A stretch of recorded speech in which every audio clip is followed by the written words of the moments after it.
Alors, bonsoir la famille.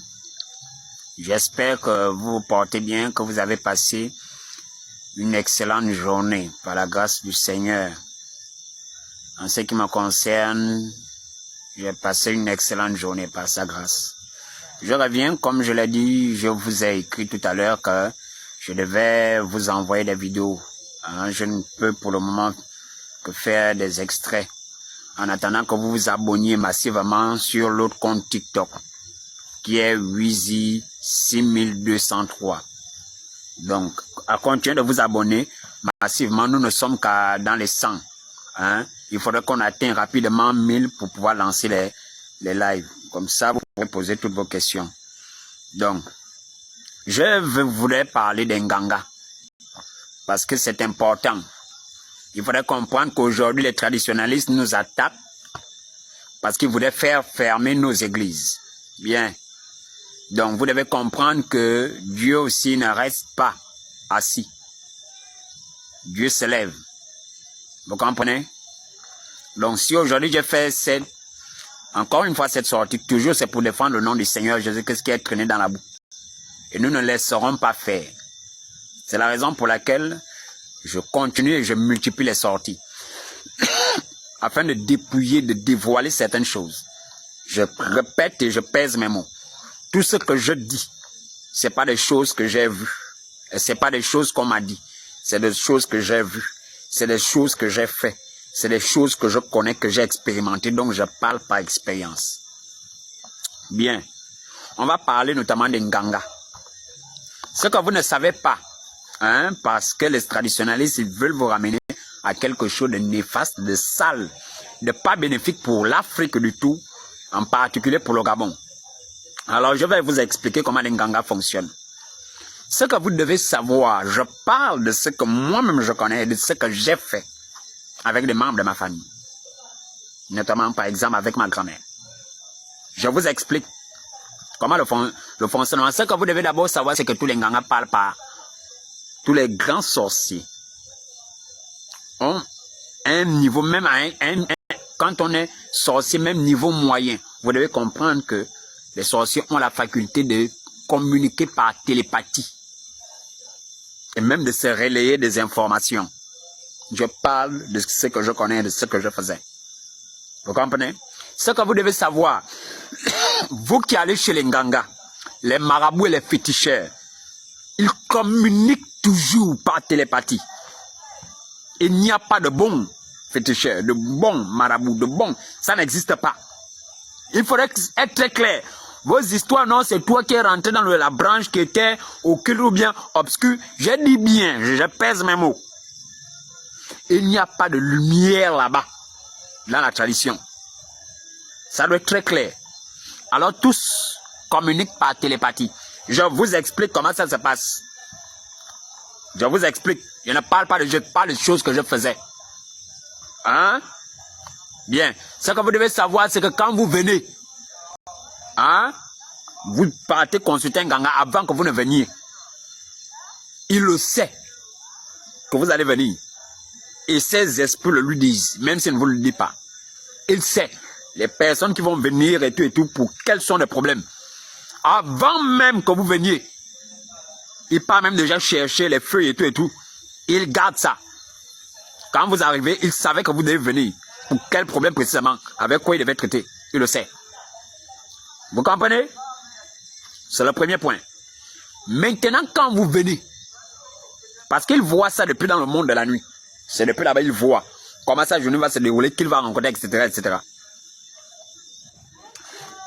Donc, lorsque vous arrivez, je vous explique. Vous devez comprendre que ce qui vous tue, c'est l'ignorance. Ce qui vous tue, c'est l'ignorance et vous êtes aussi naïf. Donc, quand vous arrivez, vous devez d'abord comprendre que vous êtes un dépôt avec une destinée. Vous êtes une étoile. Vous devez comprendre que les marabouts et tout cela sont à la quête du pouvoir. Donc, ce que vous ignorez, c'est que quand vous partez chez le marabout, la première chose qu'il voit d'abord, il observe votre étoile. C'est la première chose. Vous comprenez? Aucun marabout, je dis bien aucun, ne vous laisse la destinée intacte l'étoile intacte. Si elle voit que vous avez une grande étoile, aucun, ça n'existe pas. Je dis bien, ça n'existe pas. Pourquoi? Le fait de ravir votre étoile, ça lui permet d'accroître sa puissance. Vous pensez qu'il va passer à côté d'une telle opportunité? Parce que sous prétexte que quoi? C'est une opportunité d'accroître sa puissance. Ses facultés vont davantage augmenter. C'est quelque chose, c'est votre étoile qu'il sacrifie aux entités qu'il sert. Vous comprenez? C'est par rapport à ça maintenant que lui, son niveau de puissance, ses pouvoirs occultes ou mystiques augmentent. Alors, on vous fait une fabrication. Je parle de ce que je faisais, de ce que je connais. Vous comprenez? Donc, d'abord, il puise en vous. De un. De deux, il va placer en vous une entité. C'est l'entité-là qu'il va placer en vous qui fait souvent que vous êtes venu pour un problème de mariage. Le mariage s'est résolu. Maintenant, c'est l'entité-là qui va ouvrir la porte à un second problème. C'est une entité. Vous devez comprendre qu'ils n'ont pas la possibilité de réparer. La seule chose qu'il fait, c'est qu'il prend une entité qui vient apporter la guérison dans une chose, mais cette entité-là doit manger, il donne quoi à l'entité? L'entité consomme. Il donne quoi à l'entité? Quand il a placé l'entité, l'entité apporte la solution, il a parlé avec l'entité. Comme moi, je veux que tu fasses ça à telle personne pour le mariage. Donc l'entité vient te donner le mariage, mais l'entité lui donne quoi? L'entité ne va pas se sacrifier lui.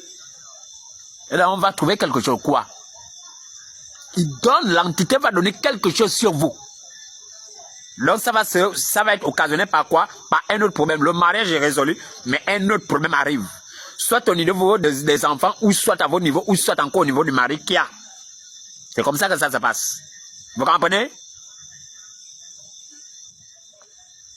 Donc cette entité-là est là. Quand il arrange ici, l'entité doit consommer. Sinon, s'il ne fait pas ça, l'entité-là va s'en prendre à lui. Il va subir les conséquences. Vous comprenez? C'est un marché en entité. Lui, on n'appelle pas les entités comme ça. Il doit donner. Et donc, c'est vous qui êtes allé chercher. Alors, il donne. Vous comprenez? Et vous devez comprendre que c'est le business.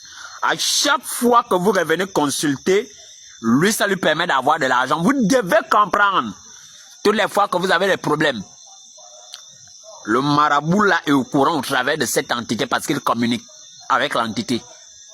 C'est lui qui a placé l'entité, il sait. Tout ce qui est lié à vous. Tous les problèmes qui peuvent arriver, le problème exact, tout ça, il connaît au travers de l'entité qu'il a placée. Vous comprenez? Il sait tout. Quand vous êtes même sur le point de venir, il le sait.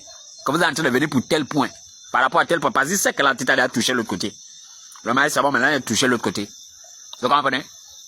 Quand vous partez d'abord, votre étoile d'abord, il prend ça. C'est ce qui va permettre d'accroître. Et en même temps, l'entité, ça va permettre à ce que vous reveniez toujours. Que vous reveniez toujours. Vous devez comprendre que le marabout chez qui vous allez, il se tisse en lui et vous une alliance mystique que vous ne savez pas. Toutes les fois que vous partez chez marabout, il y a une alliance mystique entre le marabout et vous, le nganga et vous, le féticheur et vous qui se tisse. C'est la raison pour laquelle vous allez tourner, vous revenez toujours. Vous comprenez? Parce qu'il y a une alliance mystique qui a été établie.